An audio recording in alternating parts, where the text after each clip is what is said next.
I have teased Dovile so hard. Hello. There she is, beautiful. How you doing, my dear? Oh, so nice to be here, Daniel. I'm so excited about today. So good to see you. How you doing? I am very, very, very, very good. How are you doing and how is Dubai? It couldn't be better. It couldn't be better. Life is good. Life is amazing. Business is going well for Corona terms. And yeah, I'm so excited for this live, as I teased you already in a very, very high. And you told me that it's uncomfortable for you, unfortunately, but I just love what you do. And I'm such a big, big, big fan of yours. The second you bring out merchandise of yourself, I'm the first one who buys a shirt from you with your print on top of it. And I will buy it because I'm such a big fan, because for me, you are the persona of social media. And you're so authentic. You're so, like, you can tell that you put all your heart and your effort in. And because I have teased you up so high, why don't you explain a little about yourself, what you do, who you are, where you're from, how do you do what, and because you're a multi-entrepreneur, but I'm stopping myself here. I'll let you introduce yourself. Okay, awesome. So first of all, guys, I have to admit that I paid Daniel a lot of money to introduce me so nicely. So yeah, that's the only reason why he did it.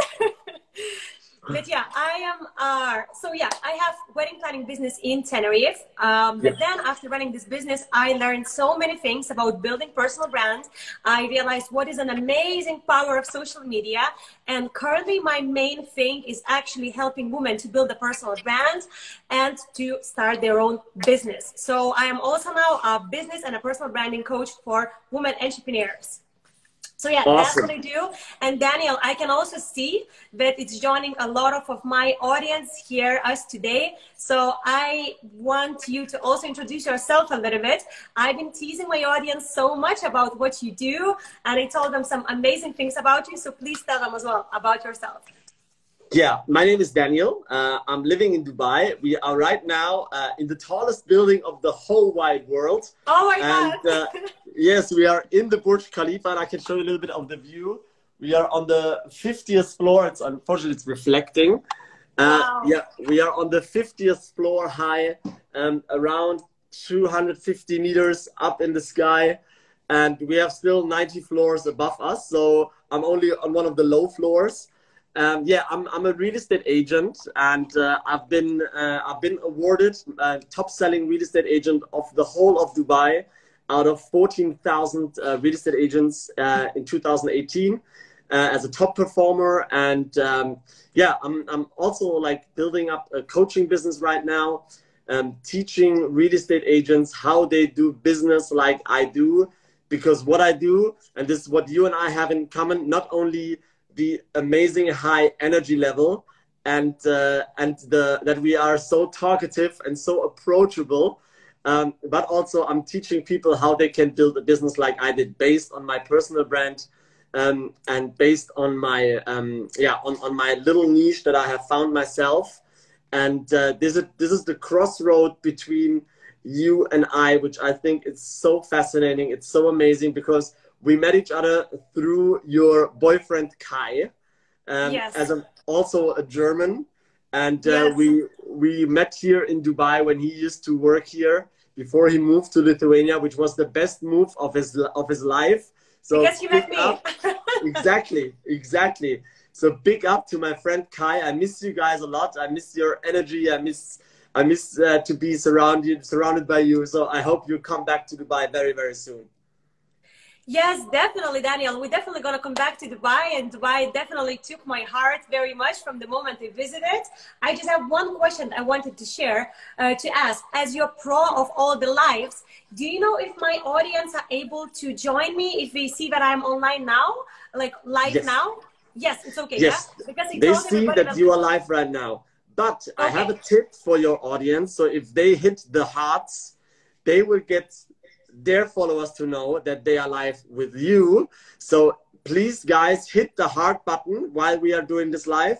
because then everybody will get to know about you, about me, about the content that we have prepared to get out tonight, about the personal branding, about the way we do business, about the way we approach our clients, and how we make a living, which is quite unique, I think, and quite amazing.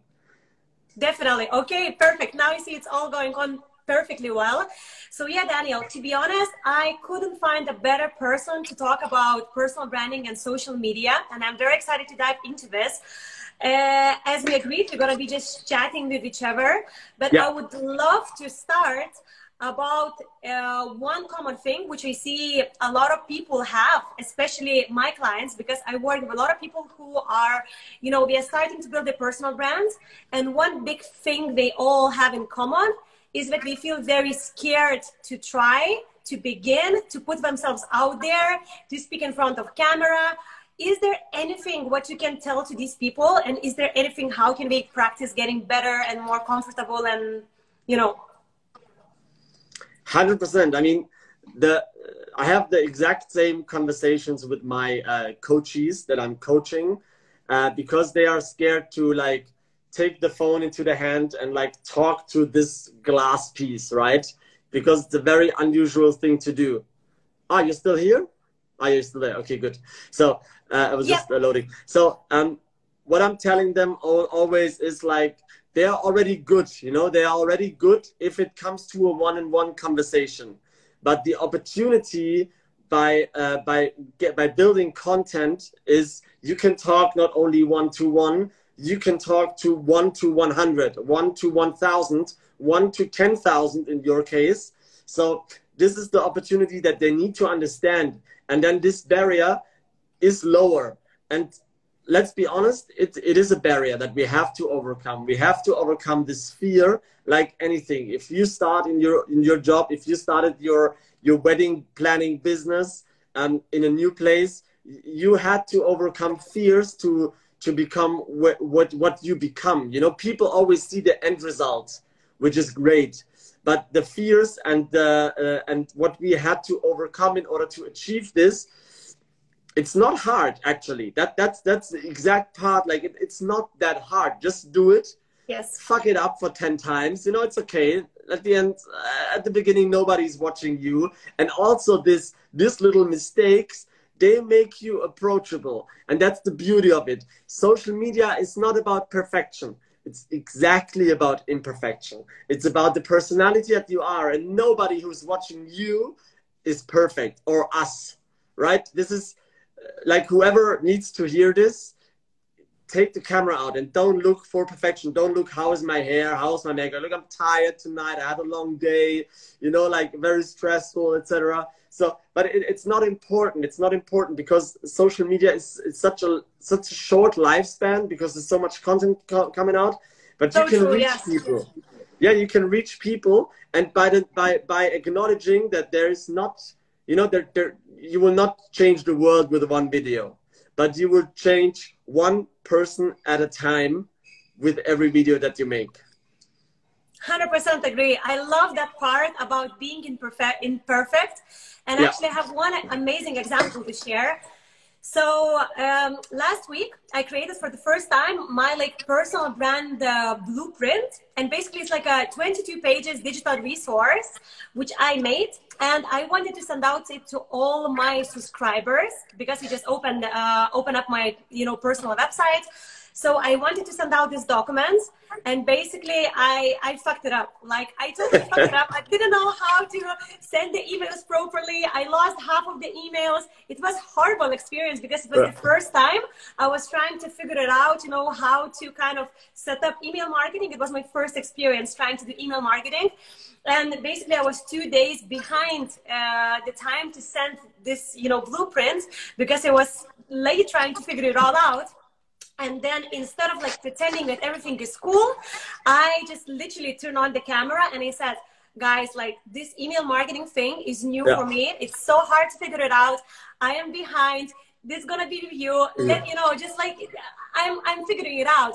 And I said, you know, you're learning from me how to figure it out, social media and personal branding equally right now. I'm figuring it out this thing, you know, this thing.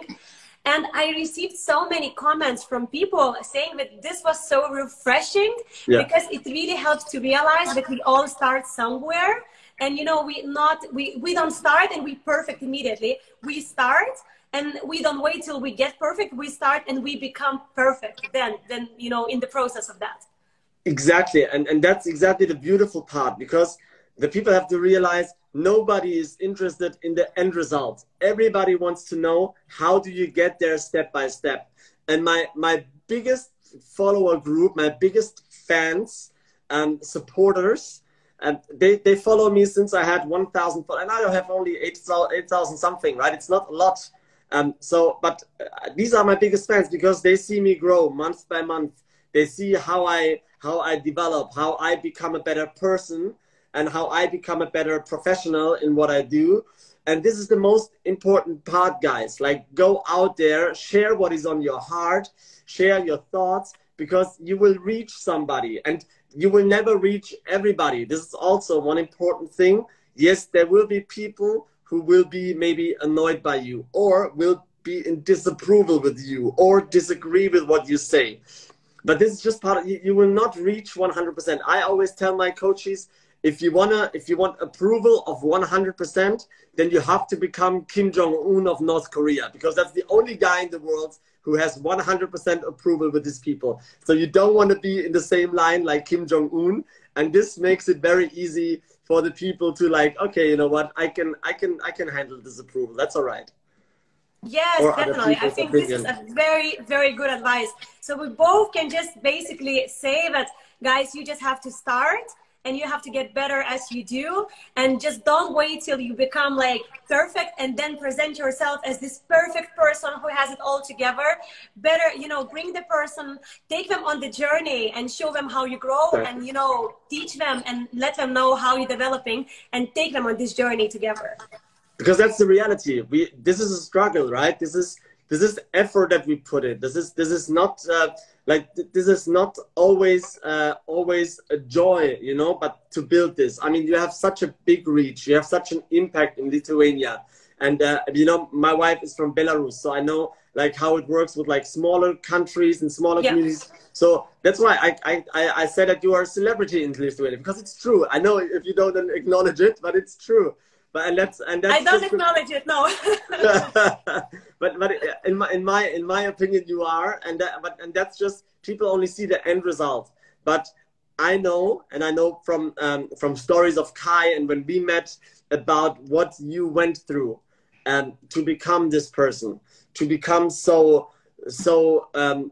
a role model for many women out there, internationally even now, right? And I think the coaching... Oh, I don't want this compliment. No, it's true. No, Daniel, let's switch the topic and think about, and let's talk about one thing, which for me is a big mystery of mine as well. When I was introducing you to my audience, I said that you use social media to, you know, get clients, and you use actually even Instagram to get clients to buy real estate from you. And a lot of people responded to me saying, like, how is that possible? I thought that real estate, you know, it's better to use Facebook. Like, how do you actually, first of all, how you personally get clients using Instagram? And secondly, how do you think any kind of professional can use Instagram, not just as something where we post, I don't know, a cat, a selfie, and a meal, but to use it as a powerful tool to actually connect with your audience and to sell? Right. So first, I'm always advising people, they need to understand which platform which is the game they're playing, right? For example, LinkedIn, I'm not a fit for LinkedIn. I don't wear a suit. I'm not very into highly professional kind of talk. I'm a very emotional guy. I'm a very enthusiastic. So I'm a very, like, I love beautiful things. I love beautiful properties. I love, you know, for me, Instagram is the perfect thing to penetrate. I've put out content every single day for the last 4.5 years. But only in the last 1.5 years, people getting attention to what I do and to how I do it. Nevertheless, and it doesn't matter, the price tag, like this is, it doesn't matter what is the price tag. If you sell something for €1 or if you sell, I sold the property for 2 million euros over Instagram. So this is crazy. This guy reached out to, yeah. What is the client journey? Like how he found you, like how does it happen? Because like, I also want to know, I want to get these, even more of these clients, even though now the majority of my clients are coming through social media, but like, how do you do that? Do you go into DMs? Do they just message you yourself first? Like, what is the client journey here? In this 2 million euro story, literally, I was in a property, I filmed it, I was like, hey guys, bam, bam, check this out, it's amazing, look at the view, look at the style, look at the quality, look at the design, bam, bam, bam, bam, bam. Wow. Like the way I am, right? I'm very talkative, and if some people do 2 stories, I'll make 20 for the same kind of thing, because I'm so excited, because it's real, right? It's not fake. I feel this at the moment. And then I put a geotag at one of the stories, like where I am. Yeah. And one of the guys was nearby, and because Instagram is where my audience is. People who like beautiful things, people who have money, they are on Instagram. Because on Instagram, you know, it's all about the looks. They look at beautiful watches, at beautiful cars, at girls, even properties, whatever. They just scroll, scroll, scroll. And then it was just the right time, the right place, and the right content for the right person. And this is, of course, it's a factor that I cannot, like, it's 10% factor that it's out of my power. This is luck. Yeah.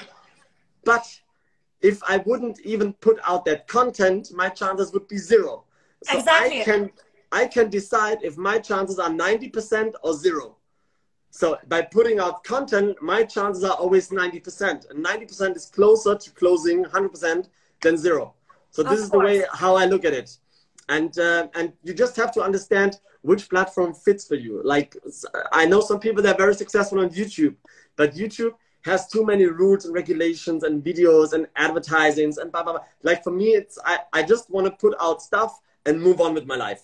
I'm a very, very quick, I cannot focus for too long, so I cannot edit videos, and I don't want to pay somebody to do it. You know, like, I'm very lazy, to be honest, right? So when it comes to this, but it's effective, it's highly effective. And I'm talking to the people who have the same kind of skill set like me. So they are similar. They just want the end result. Bam, the fast way, the quick way. And then they see me, they see, okay, this guy got awarded. This guy sold this. Okay, this guy knows what he talks about. And this in the perception of a buyer. And then again, it doesn't matter if you sell water for €1 or a property for 2 million. It doesn't matter. The price tag is irrelevant if you are good in what you're doing. And this can be also for the small ticket, right? If you have a small product, if you have an online product, if you have an online course for, I don't know, how to knot, you know, like how to do something with your hands, and you put it out for €100 or whatever, and you can sell 100, 200 courses a month while you sleep in your bed. Just putting out constantly content and put a product and a call to action. And that's it, pretty much, in a nutshell. Definitely. I very much agree with this one. And actually, it's a very common question a lot of my clients have, because, you know, we feel like there are so many platforms, and we say, like, what should I do? Because if you're going to try to create content for all of these platforms, it's going to take over my life. Like, how can I do that? So I always advise exactly the same, that you have to identify which platforms, you know, your audience are using, and basically which platform is going to be the most beneficial for you, and what do you feel the most comfortable. Like, I am like you. LinkedIn is not my platform, because I always feel like I don't belong there. Like, everybody's too serious there. I feel this way. But I love Instagram, and I'm sure I would love YouTube, because speaking is what I enjoy more than writing or anything like that, you know? Yeah. So that's a very good tip as well, that you have to identify where you feel the most comfortable, you know, which platform is yours, and also where is your audience hanging out, and then you catch them. So it's a very nice combination of that. Very true. And you have to know where you belong as well, right? For example, when you just said YouTube, I'm just starting my YouTube channel as well, because I want to be there somehow. And I'm building a team right now, and I found the right people now, you know. But for example, because podcast is an amazing tool, and I have recorded so many podcasts already, and I don't release them. Why? Because I'm a visual guy. You know, if I'm alone, with the microphone and my paper of the content that I want to discuss, the energy is not right. You know, I need to have people around me. I need to have a stage where I can sell. If I'm alone in my room, my energy level is like, okay, what's up on Instagram? What's up on this? You know, like it just, I'm distracted. So podcast is, even though I have many episodes, I've decided, you know what? If you don't do it 100%, then don't do it at all. Even though it's a great tool. And that's exactly for everybody who is camera shy, for everybody who is, you know, like not as proactive, but for everybody who's very into details, who's very organized, very structural, who has a nice voice, who feels more comfortable in a safe space. Podcast is the way to go. Podcast has so many opportunities. I dislike myself that I don't put this out because it's imperfect. But then again, I feel like, no, I don't want to put it out in podcast just for the sake of putting out a podcast, at least not right now. Maybe this changes also in half a year. I just want to tell everybody also, we have the question mark button down there. So if you have any questions to beautiful, wonderful, exceptional, amazing Dovile or me, please don't hesitate, because now you have the opportunity to talk to us directly, to tell your question, because I'm getting many DMs and stuff, and you too for sure. Yes. And then at some point you're like, well, it's almost mostly the same, you know, and you're like, you're sad, you're lazy to type, and then the answers are not 100%, you know, like as they could. Here we have the opportunity, or the people have the opportunity to talk to you or me directly. So please use it, and don't forget to hit the heart button, because the heart will show that you will watch this, and then other people can jump in and learn something from Dovile and me tonight. You still here? Yeah, okay. Awesome. Okay, love all that. So let's see if there's gonna be any comments, any questions coming. I'll be more than happy to answer that. Yes. But before that question comes in, I have one more thing which I wanted to discuss with you. Yeah. So, what do you think? Like, how much content we should be producing? Do you do you have some set terms, like how many stories a day or posts a day? Like, how do you feel about this content creation? How much of it do we need? I let my coaches do a challenge.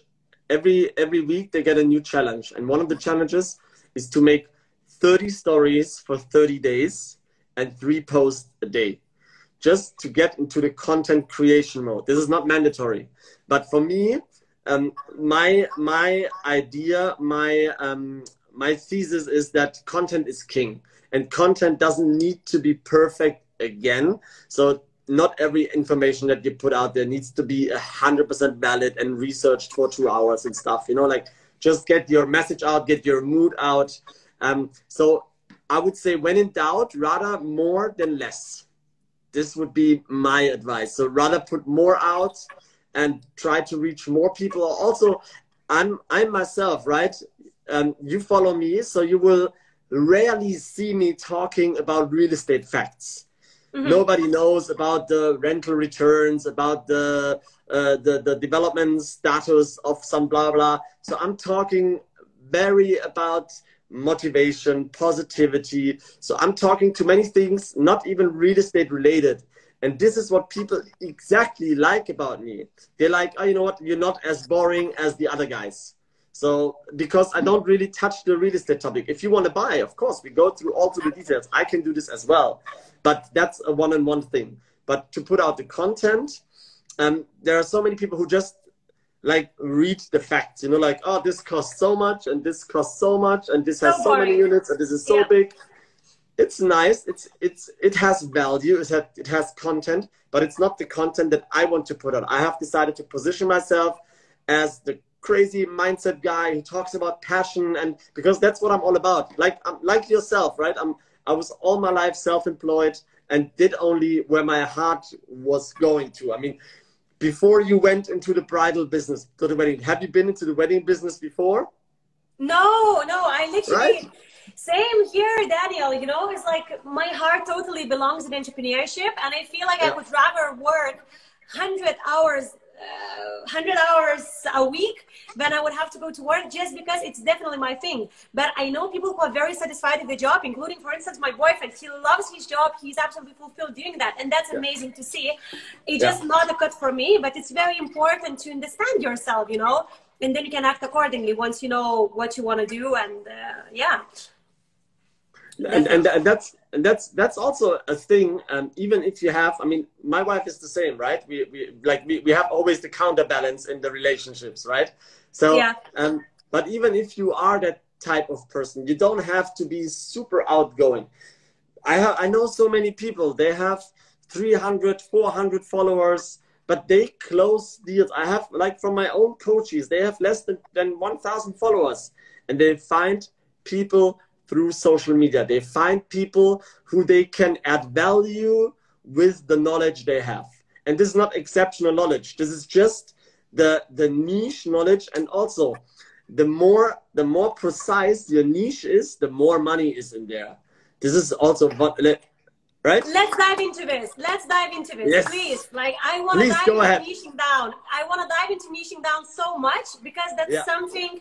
That's something I actually experienced quite recently working with one of my clients, and I was trying to convince her to niche down for a very long time, and she always told me that she feels a very big resistance then she wanna like niche down because she feels like she's leaving the people out, and it feels like very, very scary for her. And I feel like that's such a big thing because people are not sure how to choose that niche, how, like, oh, like this niche down thing is like the whole new, you know, the whole new shebang. So like, how do you approach that? How one should find the niche? Well, I mean, now my niche is, I've developed it over the years. And this is also something that will develop over the years, because you will find your niche only by going nichier and nichier and nichier. Like the more narrow you go, this is where you find a niche, and you can only find it when you start. So if you start from scratch, if you have no idea how you want to monetize on social media, and this is where all the big media goes. Like Nike is selling more shoes on Instagram than on traditional media right now. So this is, and if you get this fact, they're selling more shoes online than in the stores. Crazy, we have so many of them. Right? Yeah. This is crazy, and if you imagine that, and you cannot even try it, but people still buy it. You know, and this is so fascinating. So all the traditional media will move into this place, and if you position yourself now, and it doesn't have to be the perfect niche that you may occupy in 2 or 3 years, but you have to be visible now. Because also what I advise my people is, if you're not on the internet, if you're not on the social media right now, in 3 to 5 years, you're practically dead. You're practically not existing. Because why? The young, look, I'm 37 years old, right? I'm an old fart for all the young kids out there who dominating this game, and they're getting younger and younger, and they're starting earlier and earlier. Now I have 14-year-old kids writing me, hey, how can I become a millionaire? Like, dude, like, just like but these guys are going out before they are there.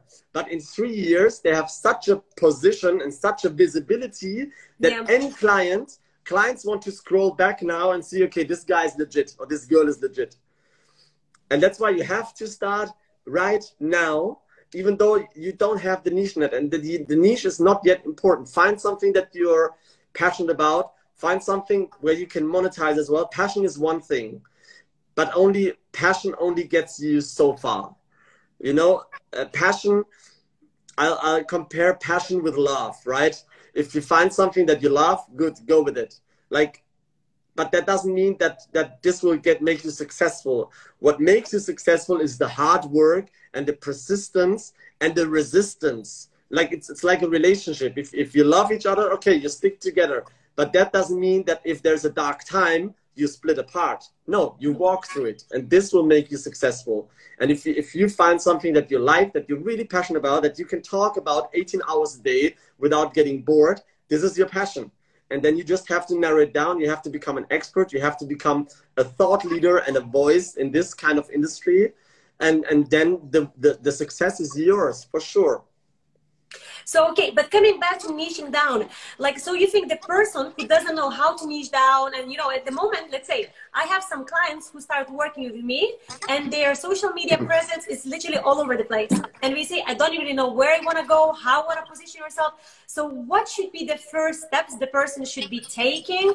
Like, should you try to just kind of pick any kind of niche? Of course, I already know the answer to this, but I mean, what the person should do, like, or just kind of, first of all, be like more narrow and more wide, and then go deeper. Like, what would be your best tips on finding the niche? Because you said you started more wide and now you went deeper, and the deeper you went, the more lucrative it is, the more kind of financially beneficial it is. Yeah, true. Well, you have to start somewhere. So wherever this somewhere is for any niche or for any product or for whatever service that you offer on social media, you will find it out along the way, because real estate, or let's say, I don't know, the wedding business, let's take your example. It's a huge industry, right? People get married, they want to make a big event out of it. There are many industries that you can connect: the flower industry, the catering industry, the room booking, hotel service industry. Like, these are all the things. And then you just find yourself, okay, I'm the beach wedding guy because I'm passionate. I could spend my day outside. I go to nice cliffs with sunsets and stuff, and this is where I prepare my weddings. But this is you can only find that out if you've done it. If you went through 20 shit weddings or shit viewings, in my case, let's take the real estate part. If you went through shit real estate viewings or stories, then you know, okay, this is not my niche. This is not where I belong. This is not where I feel comfortable. But what is your take on this? What do you recommend to people? I love everything you're saying here. Definitely, totally agree. I think that, you know, sometimes we can be stuck for a long time, especially if we're trying to do it all by ourselves. I think if you work with a coach can really help you to kind of maybe niche down quicker and kind of guide you through the process. But if you try to do it alone without any coach, then I think you might stay stuck for a long time trying to find your perfect niche instead of like putting the action. And for me, it definitely worked both ways. I mean, the weddings, it was easy because it was location driven, but then I just became much more clear that I don't want to compete with my competitors based on the price, because I saw that the clients I attract with my smallest package are the clients I least enjoy working. And then I knew it's time to reduce these packages and concentrate my attention to other ones. And yeah, so it happened very naturally. And quite similar thing, to be honest, happened now coaching women, because also I'm starting to very much identify, and not only the niche of, you know, business building and personal branding, but I'm starting to identify the type of clients I enjoy working the most. And, you know, I know that means that sooner rather than later, I will be more going into that niche, because I feel that I also can create the best results. But once again, it came after working with 10, 20, 30 clients when you start to see some kind of pattern. So I would say that there are two options here. Either, you know, if you work with the coach, maybe the coach is going to guide you to find this answer. Or if you try to do it on your own, just put yourself out there, have work experience, speak with people, and you will start to see what feels right and what feels not so right. But this is entrepreneurship. This is the core of entrepreneurship. And if you want to play in this field, then either pay somebody, you know, who gives you the shortcut, the right person, obviously. But you were smart as well. I remember you told me the story that you went to Tenerife only, right? This was the only island where you did. Because why? You saw the weddings are underdeveloped there. The wedding market is underdeveloped there.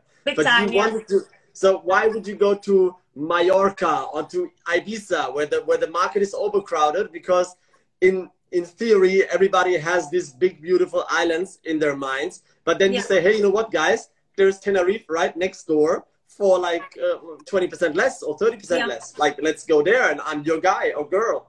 Like, and that's what you did, and that's a smart thing, right? And this is what the person, whoever watches this, you need to find that thing, you know, that thing where you can put your grounds, like your roots into the ground and grow from there. And how you grow is irrelevant, because life will bring you somewhere. You can plan only so far. If you are an entrepreneur, you can plan only so far. Usually, in 9 out of 10 cases, in my opinion, it goes anyway a different way, and you maybe even reach higher than your planning would have ever get you. And that's my opinion. So we got a lot of questions now. People really took opportunity. Highly appreciate it. About I didn't see any. yeah, I have them here because it's my life. Okay. This is a question for you. How to find a coach? Ooh, okay, that's a very good one. So I should answer this one, right? Mm-hmm. Okay, right. Okay, so how to find a coach? In my opinion, the best thing to do is to look for somebody who is already there where you want to be. So for instance, yesterday a girl called me who actually said that she wants to be a real estate agent, and she wanted me to coach her. And I was like, I'm so sorry, my dear, but I really am not a suitable person for that, because I have no idea how to get a first client, you know, how to get properties to sell. Really, I'm not the best person to do that. So, you know, I think it's very important to evaluate if the person is, first of all, already achieved where you want to be, because that person then will be able to give you the kind of, you know, the little road, how to go there, instead of doing it your own way and taking a long time. So that is the #1 tip. Second thing, I would say, identify if you're weird. Evaluate if your values with the coach is similar and the kind of communication type. Like I always, when I take a client to work for, let's say, 10 weeks, I always have discovery call just to see if our energies are similar. And, you know, I'm also very energetic, very like chatty and so on. And maybe somebody who is very like calm, maybe our energies just wouldn't match. And also values. You know, if somebody would want to coach me who is completely money driven, I think also I would struggle with that. I find myself better working with women who have some kind of purposeful business. They have a big purpose behind it. They want to be coaches, for example. They want to educate people. They want to spread some kind of message. I resonate much more with that. So these 3 things, in my opinion, would be the most important ones to consider. But yeah, I invested myself in a coaching in the past, and that's when I fell in love with it. I think it's so powerful. So yeah, I'm a huge believer in coaching industry, for sure. And it's also so important to have somebody who's just 1 or 2 steps ahead. You know, sometimes people look for coaches who are like miles away. But they are talking a complete different language than you are talking right now, because they have already a different level. So then you have to find somebody who is still close to where you work in order to give you that push on the next plateau that you want to reach. So and that's also the opportunity for small coaches like you and me, right? Yeah. We're still affordable. We're still like close with our brains, close down to the ground, to the hard work, to the hustle, to the entrepreneurship, to building stuff, to building a legacy for ourselves and for our clients. So it's also very important to have somebody just 1 or 2 steps like further from where you are or where you want to be. Definitely. So amazing. How do you build the online presence brand for something accounting or legal service? What would be your recommendation? Okay, will you start or I start? No, you go. How to build an online presence for accounting or legal services? Well, so I would first of all would love to know if the woman wants to position herself as an expert or as a company, because I feel that the communication is very different when you position yourself as a personal brand and you position yourself as you are your brand, or if it is as a company. So that would be first thing to find out. Something accounting or legal services. Yeah, but for instance, I found an amazing example today and I want to share that. So basically, I currently need to create a new contract for one of my coaching services, yeah? And today I was on Instagram and I found a woman, and when I went on her profile, it was written that she is a lawyer for online coaches. And I was sold immediately. I was like, wow, this is amazing. This is so niche down.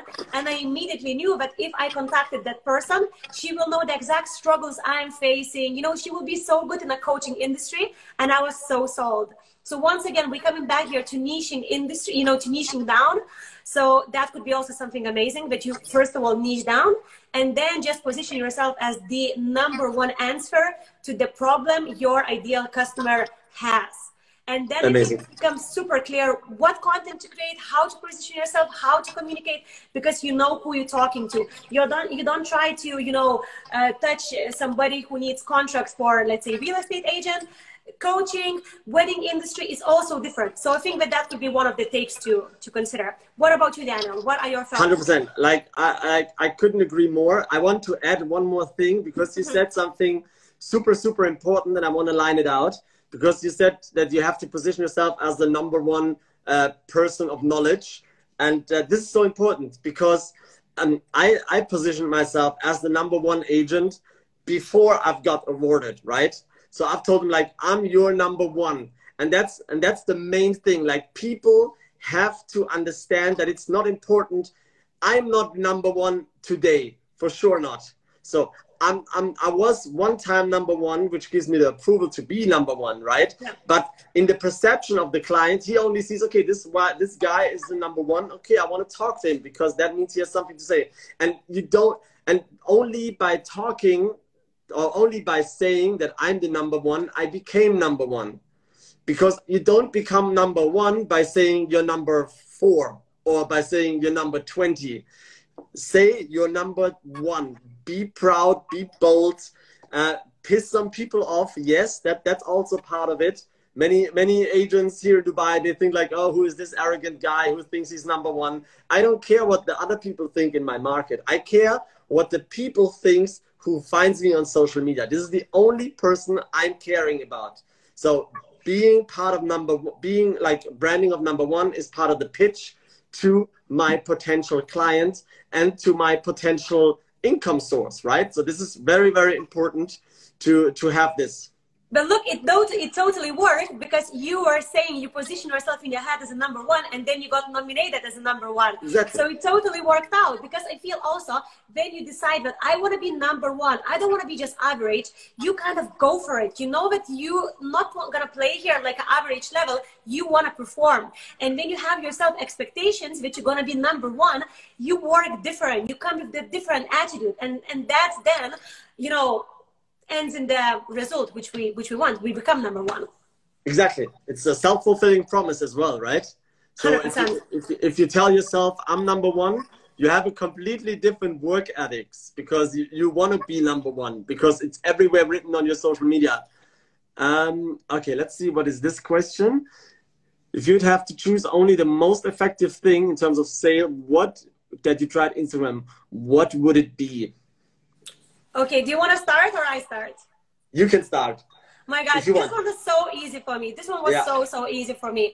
So for me, it's definitely talking with people. Like when I started working on my Instagram, I always said, I'm going to be responding to people. I'm not going to just leave people hanging. They write me private messages. And sometimes these people have been messaging me for months before we finally decide that they want to work with me, because they've been growing with me for a long time. And when the right time came, when we were ready to make the investment, for them, there was no other competition. They knew that they're going to be working with me. So I feel that business is very much about building connection and, you know, just giving time for somebody to quickly respond to a message, like a comment, like anything like that. People appreciate that. So for me, definitely communicating with people is a key. Yeah. Also, I would have said exactly the same. Engagement, like engage with the people. Also use, if this person, Haira, if you're talking about Instagram gives you so many tools. You can challenge the people now. You can now give them questions and they can answer. And this is how they engage with your social media account. Yeah. That means they engage with your account. That means indirectly they have already emotionally engaged to you, because the phone is a very emotional thing. We take this on the toilet. It's next to our bed, right? Definitely. This is the most private thing. So if they engage with your account, they engage with you. So this is what, like, I also try to put some content out, but I'm not trying to disclose too much, but giving people things to chew on and to entertain. And this is where the engagement comes in. And this is how I'm getting my messages like, hey, can you advise me? I want to buy this. And that's how I find my clients. So 100% the client engagement is 100% the way to go. Yeah, building connections. How to find your own niche. I think we talked about it. Yes. Yeah. Oksana, you can rewatch this in case you're not happy with the answer. Rewatch it because maybe you turned in a little bit later. Oh, nice question. Authentic interior. Authentic interior. She also asked a question, can top 5 also be okay if it's true? If you're top 5, you're basically number 1. So write down number 1, not top 5, because top 5 means, okay, maybe I have to look for somebody else because you're not the number 1 or not the expert. Or that means that you are sharing your position with 5 to 10 other people. It depends. It depends. To be honest, I feel that also, as you know, how women feel sometimes, if you feel more comfortable writing top 5, I think it's also very good. I mean, it's also very, very nice, but then maybe set your mind on going forward and becoming, you know, you can be, okay, I'm already so close, I'm already top 5, I'm so close to actually being number 1. So I think this could be a good approach. And in regards of brand name, your own name as the, is better. I always prefer to have 1 account if possible. You also, Daniel, you don't have 2 accounts, right? 100%. Because I am the business. And I am the business. I make business with my personality. I make business from 7 a.m. when I open my eyes until midnight when I close them. This is how I handle my business. And people want to make business with me, not with some fancy branding that I built, which is like very like commercialized or something like this. No, it's about authenticity. And also, there's like what I just want to say one more thing to the number 1 thing, to authentic interior. If you're still here, drop some hearts. So one more thing, there is no right and wrong also. There is no right way or wrong way. There is only your way. Like what works for me perfectly means that it doesn't have to work for somebody else. Like if we work on the blueprint, right, it gives you a guideline. But that means maybe your clientele in whatever business you are appreciates that you play it down, right? I mean, in my industry, for example, I have to be bold because there's a lot of money involved and there's a lot of competition. So I have to be on top of my game in order to do what I do. But yeah, about the question, 100%. Very good advice. Very good. I'm sorry I cut you, but that was awesome. I totally agree. It depends a little bit on the industry and depends on the person. So 100%, so good. Yeah, love that. Yeah. Alrighty. Daniel, so we didn't respond. I just wanted to say that I would suggest to use name in the handle. You know, I like what you have, Daniel. I have Dovile, and I think it works better. I like to know the name of the person.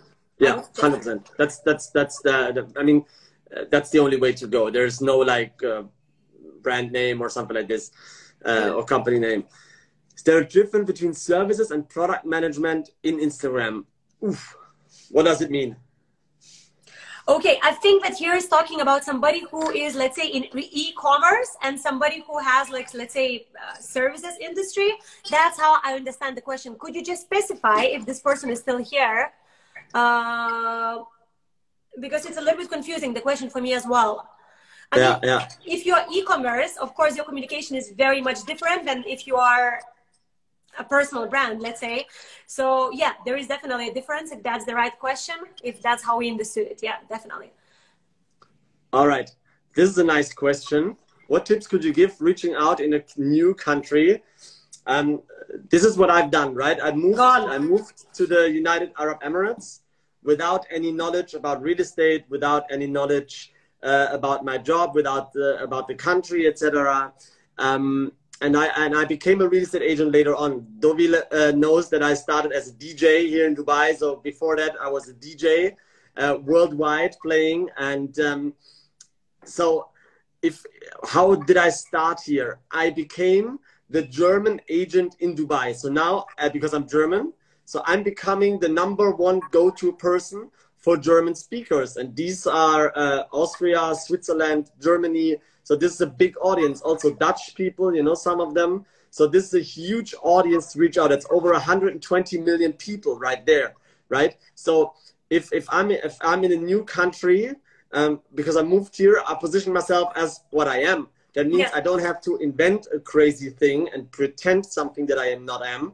But I'm telling my crowd, hey guys, if you don't speak perfectly English, if you're not into business English like I am, if you want a German advisor who is here, I'm your go-to guy. Definitely, yeah, this could be very good. So I would say if you can use your country, definitely you can use that. I never position myself as I'm only working with Lithuanians, and I don't only work with Lithuanians, but for some people it's advantage. But obviously I speak Lithuanian. For some wedding clients, for some coaching clients is an advantage. So that's definitely true. In general, reaching audience in new country, it very much depends. If you kind of in that country and you want to reach the audience, or you kind of just use social media strategies, because there are also so many targeting, you know, tips and tricks which you can do, and if you want to target specific audience. So it's a lot of things what could be done. In these days, I mean, 2 weeks ago, I had a coaching client from Philippines. I mean, you know, you can work, like you work for people from everywhere. Yeah, the world is so small because it's online work.